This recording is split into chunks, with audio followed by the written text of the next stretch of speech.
La cobardía más ruin que habrás visto en tu vida. Imagina ser traicionada por quien juró amarte, justo cuando la fiebre amenaza con apagar tu vida.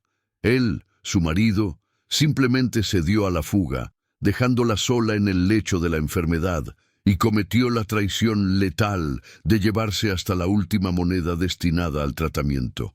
Este es el precio de la fe de Dolores, una mujer de Real de 14 que fue abandonada al borde de la muerte. El milagro que recibió no vino solo del cielo, sino de un lugar que Ramón jamás pudo robarle.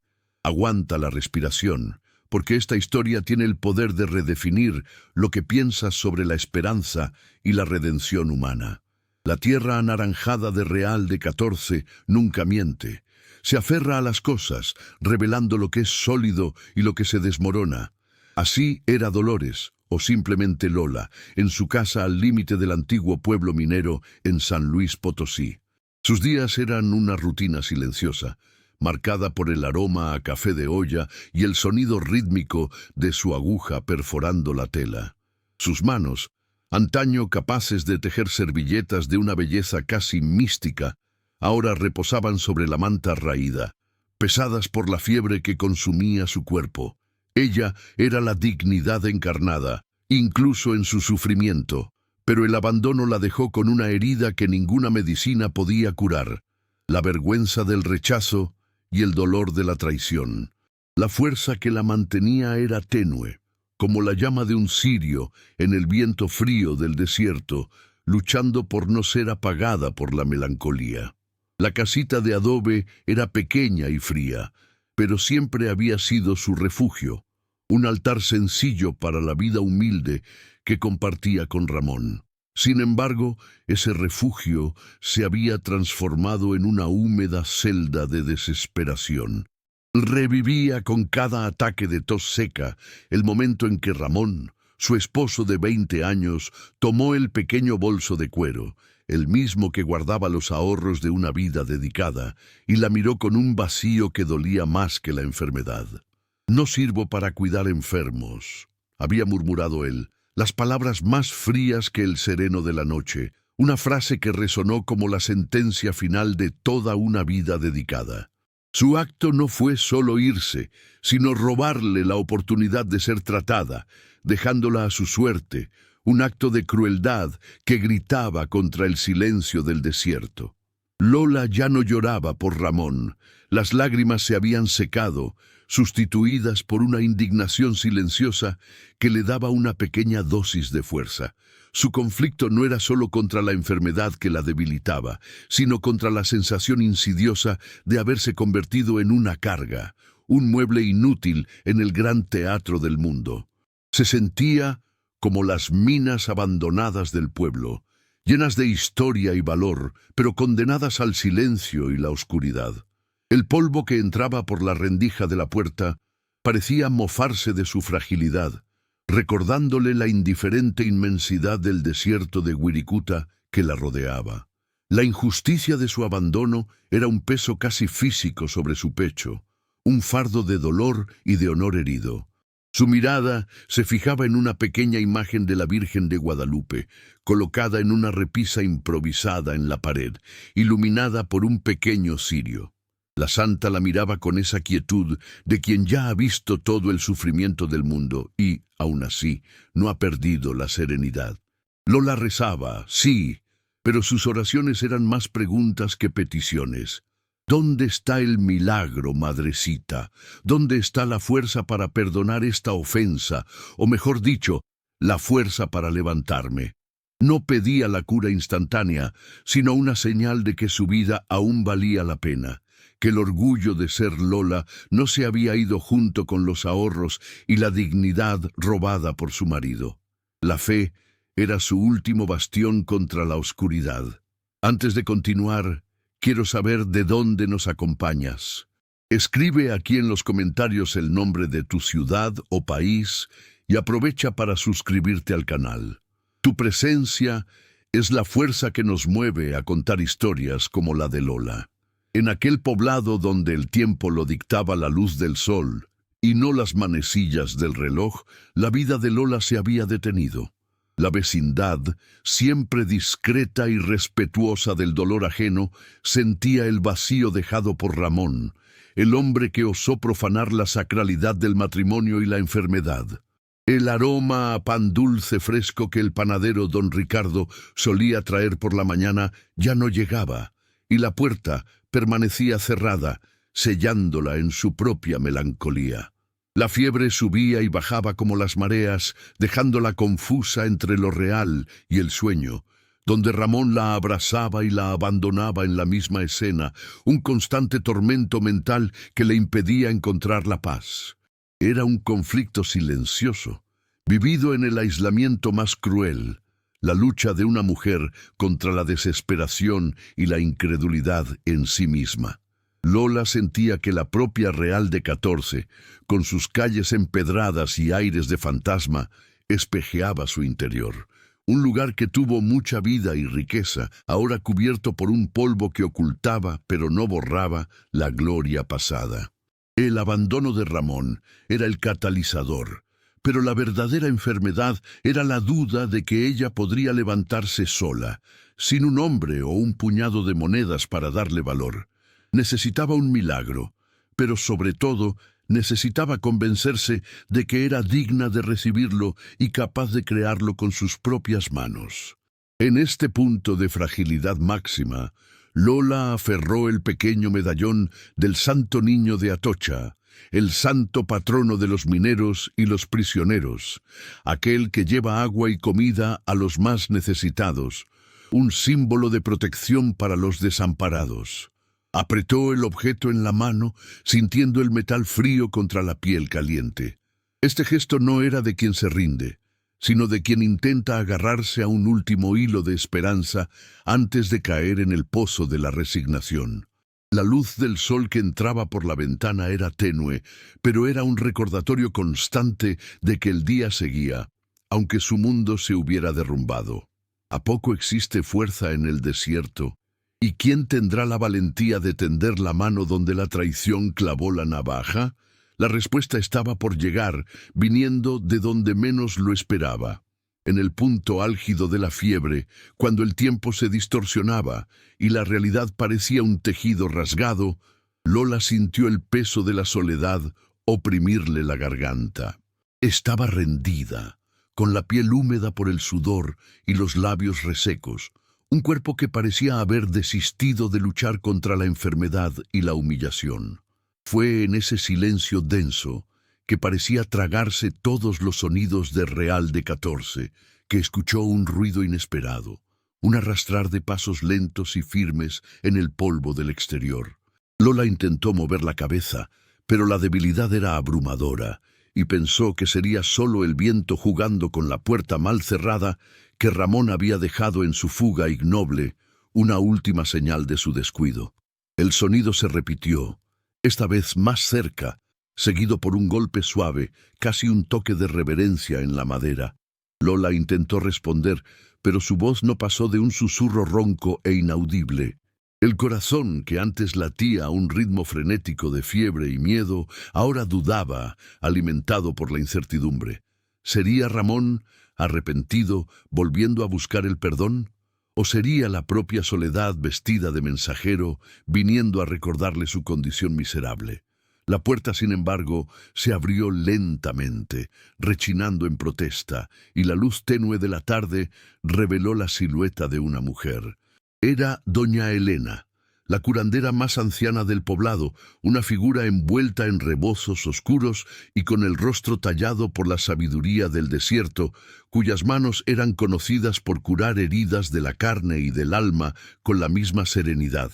Ella no trajo flores o regalos vistosos, sino el peso silencioso de su presencia, que era un bálsamo. Doña Elena no preguntó dónde estaba Ramón, ni mencionó el dinero robado. Simplemente entró, con una jofaina de cobre en las manos y el olor fuerte de hierbas medicinales, como el epazote y la manzanilla, que anunciaban la llegada de un cuidado genuino. La curandera se movió con la calma de quien domina el tiempo, encendiendo un nuevo cirio para la Virgen de Guadalupe y, luego, tocando la frente febril de Lola con la mano. El tacto no era solo de diagnóstico, sino de profunda empatía, y en ese instante Lola sintió una conexión humana que le hacía falta desde el abandono. Doña Elena comenzó a preparar un remedio casero, mezclando las hierbas en el agua caliente y murmurando oraciones en náhuatl antiguo, palabras que Lola no entendía, pero que sentía vibrar con poder y propósito, un ritual de cariño y fe. Mientras doña Elena la cuidaba, limpiando su rostro y cambiando las compresas, Lola se vio confrontada con una duda moral y emocional profunda. Ella estaba acostumbrada a luchar sola, a negar la ayuda para preservar su dignidad. Aceptar este cuidado no solicitado no sería una nueva forma de dependencia. Por otro lado, el gesto de la curandera, desinteresado y silencioso, era tan poderoso que parecía una orden de la propia vida. Era una invitación a cambiar el orgullo herido por la humildad de la aceptación, un desafío más grande que la propia enfermedad. La curandera le dio a Lola el té tibio, y ella lo bebió lentamente, sintiendo el calor de las hierbas bajar por la garganta. Fue un acto de entrega, y en el momento en que la taza tocó sus labios, Lola percibió que el milagro no era la cura mágica, sino la llegada inesperada de una mano extendida. Doña Elena miró a Lola con sus ojos profundos y dijo solo una frase, en un tono de voz seco como el desierto: «La vida espera por ti, mija. El sol siempre vuelve». Enseguida se levantó, dejando la jofaina con el agua y las hierbas al lado de la cama. Antes de salir, doña Elena le acomodó la manta y colocó sobre el pecho de Lola una pequeña cruz de madera, un gesto que selló el compromiso de cuidado. La curandera no prometió la cura, pero prometió la presencia, y eso era más valioso que todo el oro que Ramón había robado. La puerta se cerró suavemente, pero esta vez no selló el abandono, sino la esperanza. Lola sintió el sueño llegar, un sueño ligero, y por primera vez en semanas, tranquilo. ¿Qué onda ahora que ya no está sola? El calor de las hierbas y el peso de la cruz eran la prueba de que la jornada, de hecho, apenas estaba comenzando. Los días que siguieron transformaron la casa de Lola de un mausoleo de dolor en un pequeño laboratorio de resistencia. La presencia de doña Elena era constante, pero sutil, como la respiración de la tierra. Venía 2 veces al día, preparando las infusiones, limpiando el cuarto y, principalmente, trayendo silencios reconfortantes. En esos silencios, Lola comenzó a escuchar no solo la tos, sino el ritmo débil de su propio corazón, un tamborileo insistente que se rehusaba a parar. Observaba el movimiento de la curandera, percibiendo que la verdadera fe era una práctica, un acto continuo de servicio y dedicación, y no solo una súplica desesperada. El primer gran desafío de Lola no fue contra la fiebre, sino contra la inercia. Acostada, podía sentir el peso del cuerpo y la tentación de la resignación. El abandono de Ramón era una invitación constante a rendirse, a hundirse en la autocompasión. Sin embargo, el té de hierbas amargas de doña Elena siempre la traía de vuelta, recordándole que la vida tenía un sabor, aunque fuera agridulce. Empezó a forzarse a mover los dedos de las manos. Pequeños gestos, pero inmensos en significado, como si estuviera probando si el alma aún estaba conectada al cuerpo. Lola se permitió, por primera vez, aceptar el cuidado sin sentir vergüenza. Percibió que la generosidad de la curandera no la disminuía, sino que la engrandecía, revelando la belleza de la interdependencia humana. Doña Elena no la trataba como una pobrecita, sino como una combatiente herida que necesitaba un respiro. «Los males del cuerpo se curan con el tiempo y hierbas», decía la anciana con la voz baja. «Pero los del alma, mija, solo se curan con el afecto de su gente». Esta frase se convirtió en un mantra para Lola, un faro de calor en el desierto frío de su soledad. El desierto, que antes le parecía un símbolo de aridez y abandono, comenzó a transformarse en un símbolo de resistencia. Ella veía la imagen mental de los cactus, fuertes y llenos de vida bajo el sol implacable de San Luis Potosí, sobreviviendo con poquísima agua. Lola se identificaba con esa tenacidad silenciosa. No necesitaba un océano de recursos, solo la savia de la esperanza y la capacidad de retener la poca agua que le era dada, la bondad de doña Elena, la luz suave del cirio, el calor de una manta. Fue entonces cuando el milagro comenzó a manifestarse en pequeñas dosis, tejiéndose en la rutina de Real de 14. Don Ricardo, el panadero, que había notado la puerta cerrada, dejó un pan dulce suave en el umbral, envuelto en un trozo de tela limpia, sin llamar ni molestar. No era caridad, sino un gesto de reconocimiento silencioso de la dignidad de Lola. El pan, con su olor dulce a canela, era el primer aroma de esperanza que sentía en semanas, una prueba de que la vida ahí fuera se acordaba de ella. Un día, Pedrito, el niño vecino que solía jugar con su valero en la plaza, apareció y sin decir una palabra, cambió el agua sucia del cántaro por agua fresca, traída del pozo del pueblo. Sus ojos tímidos se encontraron con los de Lola, y ella le regaló una sonrisa débil, pero sincera. Esa sonrisa fue la primera línea bordada en la servilleta de su nueva vida. Entendió que el amor, al igual que el agua, llegaba en silencio, sin alardes, pero era esencial para la supervivencia y la restauración.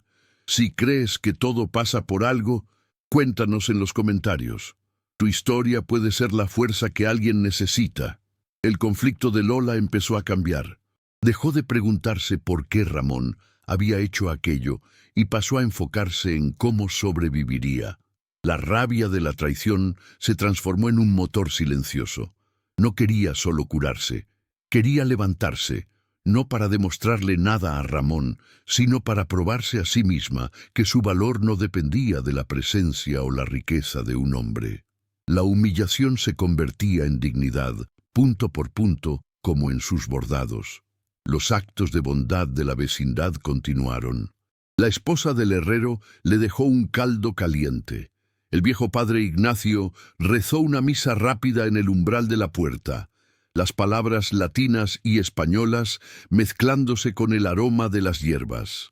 Cada gesto era un ladrillo en la reconstrucción de su espíritu, un recordatorio de que ella formaba parte de una comunidad cohesionada, donde el dolor de uno era sentido por todos. El tejido de la solidaridad humana era más fuerte que la enfermedad y la traición. Lola intentaba levantarse. El primer intento fue un fracaso doloroso. Intentó alcanzar el bastón que usaba para apoyarse, pero sus piernas temblaron y se desplomó en el suelo de tierra batida. La caída la hizo llorar, no de dolor físico, sino de frustración e impotencia. Fue un momento de oscuridad total, donde la voz de la desesperación susurró: «No puedes, eres débil, te dejaron atrás». Pero se acordó de los cactus. Se acordó de la sonrisa de Pedrito y del silencio de doña Elena. La rabia de la impotencia, aquella pequeña llama de indignación, se encendió. No lloró por mucho tiempo. En lugar de arrastrarse de vuelta al catre, usó los brazos para arrastrarse hasta la caja de madera donde guardaba sus preciosos carretes de hilo de colores y sus telas de algodón, aquellas que usaba para sus bordados. El olor de la lana y la tela era el olor de su propósito. El bordado era su oración particular. Incapaz de salir de la cama, empezó a tejer servilletas desde donde estaba, usando la poca luz que entraba. Los primeros puntos eran desiguales y temblorosos, reflejo de su estado físico, pero con cada punto sentía la mente calmarse, enfocada en la textura del hilo, en el diseño que creaba.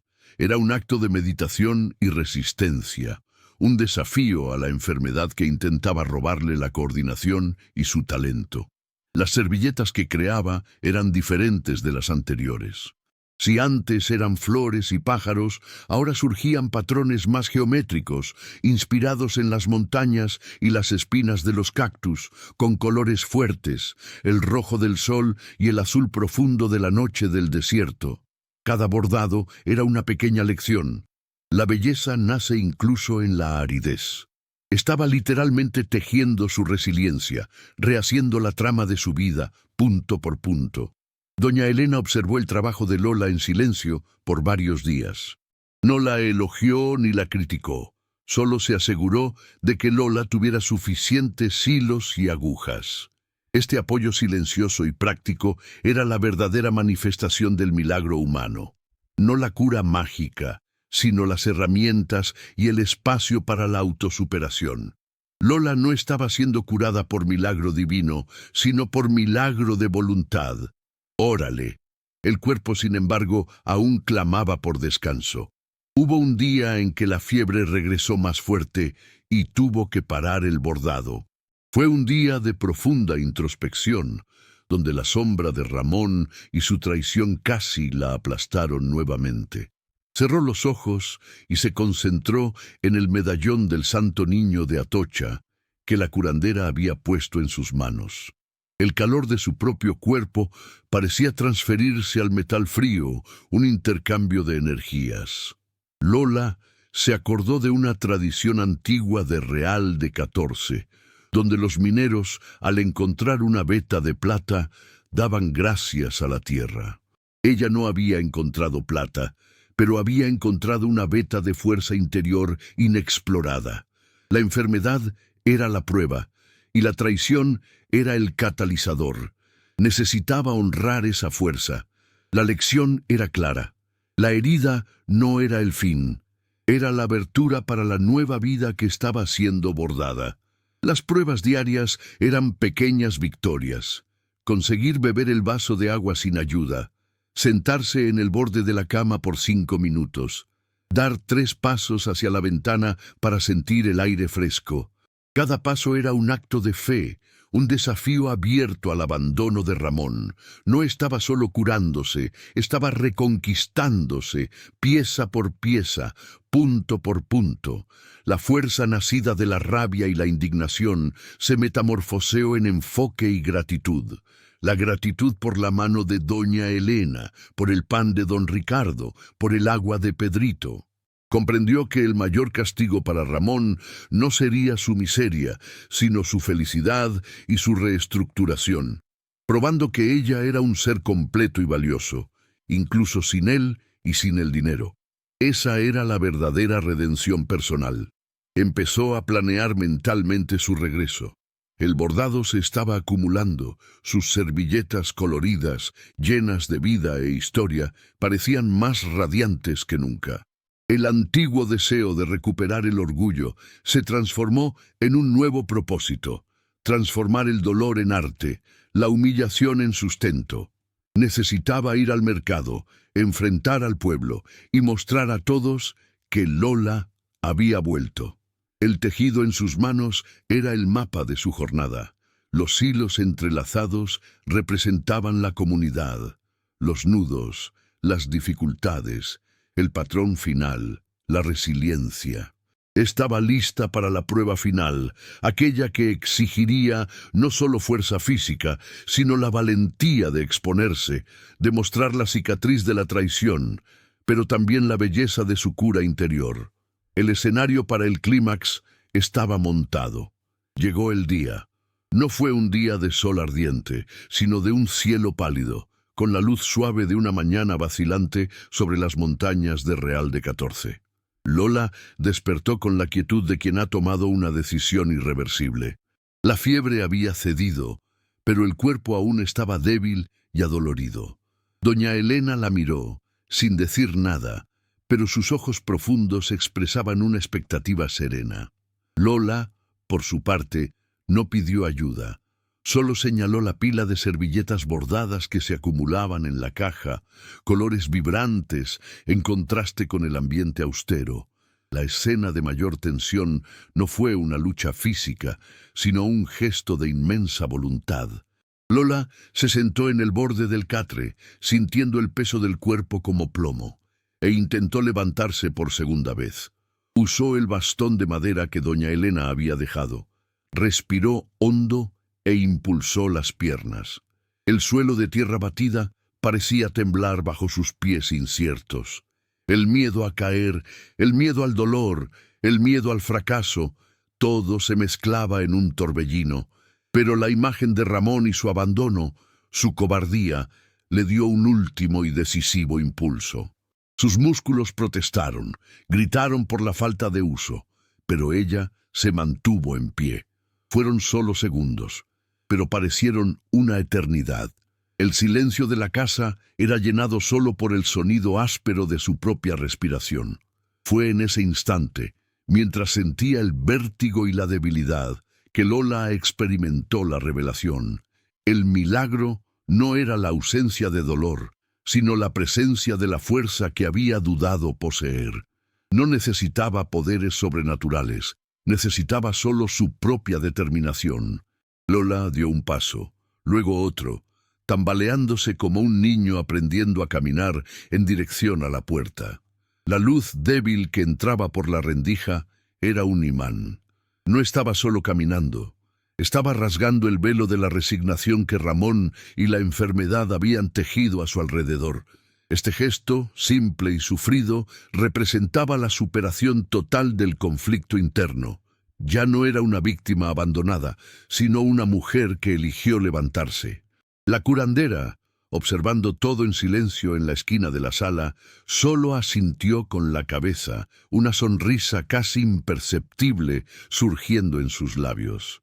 Sabía que su parte había terminado. Lola se puso el rebozo más limpio que tenía y tomó la caja con los bordados. El peso de la caja en sus manos era el peso de su futuro, un fardo que cargaba con orgullo, pues era fruto de su propia lucha y talento, el símbolo material de su redención. Abrir la puerta fue como abrir una nueva línea de tiempo. El aire frío de la mañana de Real de 14 la golpeó, trayendo el olor a piedra y polvo, pero también el olor a vida y movimiento del poblado. La primera visión que tuvo no fue la del desierto árido, sino la de la montaña, imponente y sólida, que le daba la bienvenida. Lola sintió un calor, una oleada de energía que irradiaba desde dentro, un milagro que venía del alma. No era la cura total, pero era la fuerza de vivir que había regresado. ¡Qué padre! La debilidad física era real, pero la determinación la cargaba. Lola caminó lentamente hacia el pequeño mercado de la plaza principal. Cada paso una oración, cada pausa un acto de valentía. Ignoró las miradas curiosas, los chismes silenciosos que sabía que se estaban tejiendo sobre ella y Ramón. Su enfoque estaba solo en sí misma, en la caja de bordados y en el horizonte. Se había liberado de la jaula de la vergüenza. Al llegar al mercado, Lola encontró un pequeño espacio vacío. Extendió una tela sobre la tierra y con las manos aún temblorosas, pero firmes en su propósito, acomodó sus servilletas. El patrón de espinas y sol parecía brillar con una luz propia. Se sentó en un banquito y su rostro, aún delgado por la enfermedad, exhibía una sonrisa, no de alegría efervescente, sino de paz y dignidad recuperadas. La humillación se había transformado en triunfo personal, un milagro de pura resiliencia. Lola permaneció allí, bajo la luz difusa de la mañana, con el corazón latiendo a un ritmo calmado y resuelto. La primera persona en acercarse fue don Ricardo, el panadero, que sonrió, y sin decir una palabra sobre Ramón o la enfermedad, solo miró los bordados. No preguntó el precio, solo puso una pequeña moneda de plata en la mano de Lola y tomó una servilleta con un bordado de cactus, un reconocimiento silencioso y respetuoso de su regreso a la vida. La moneda era más que dinero, era la prueba de que su comunidad la había acogido de vuelta. Lentamente, otras personas se acercaron, atraídas no solo por la belleza de las piezas, sino por el aura serena de Lola. Veían no a la mujer enferma y abandonada, sino a la artesana que había regresado más fuerte. Sus vecinos, aquellos que le habían tendido la mano con un caldo o con un vaso de agua, sonrieron con una satisfacción genuina. La consecuencia emocional de la jornada de Lola era visible en los ojos de la gente. Su superación era la prueba de la fuerza de la propia comunidad de Real de 14. Lola sentía la transformación. La debilidad física era un detalle. La fuerza que venía de dentro, de su decisión de no sucumbir, era arrolladora. No necesitaba a Ramón ni el dinero robado para tener valor. El vacío que el marido había dejado estaba siendo llenado, no por riquezas, sino por el sentido de propósito y por la gratitud de su gente. Había cambiado la humillación del abandono por la dignidad del trabajo honesto y de la independencia. El significado de la jornada, comprendió, estaba en la redefinición de lo que es un milagro. El milagro no era la cura mágica que descendería de los cielos, sino el proceso humano y doloroso de levantarse, de aceptar la ayuda, de transformar el dolor en arte. La fe inquebrantable no significaba creer que cosas buenas sucederían sin esfuerzo, sino tener la convicción de que ella tenía la fuerza para hacer que las cosas buenas sucedieran por sí misma, con el apoyo de su pueblo. El desenlace, por lo tanto, no era la riqueza o el reencuentro romántico, sino la escena de Lola allí, sentada en su banquito, bajo el sol que ahora brillaba un poco más fuerte, vendiendo sus piezas. Era una semilla que había brotado en el desierto. Sus bordados, antes reflejos de su talento, eran ahora mapas de su resiliencia, historias de superación tejidas en hilo y aguja para que todos vieran. La moraleja de la historia de Lola, que el narrador entrega con serenidad y claridad, es la siguiente. El verdadero milagro se manifiesta en la capacidad humana de amar y ser solidario.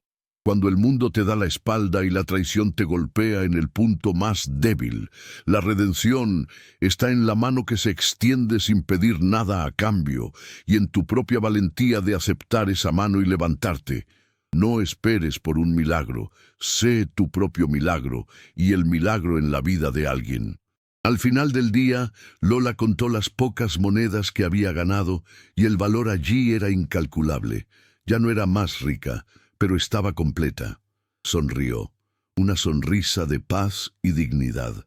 Miró a la montaña y se sintió conectada a su pueblo y a su historia. La historia de Lola en Real de 14 no era sobre el hombre que la abandonó, sino sobre la mujer que él no pudo destruir, una mujer que descubrió que la fuerza de las alas siempre estuvo dentro de ella. Si esta historia de resiliencia y la fuerza de Doña Elena tocó tu corazón, suscríbete al canal para más lecciones de vida y comparte este video con alguien que necesite un milagro de esperanza hoy. No manches. ¿Qué esperas?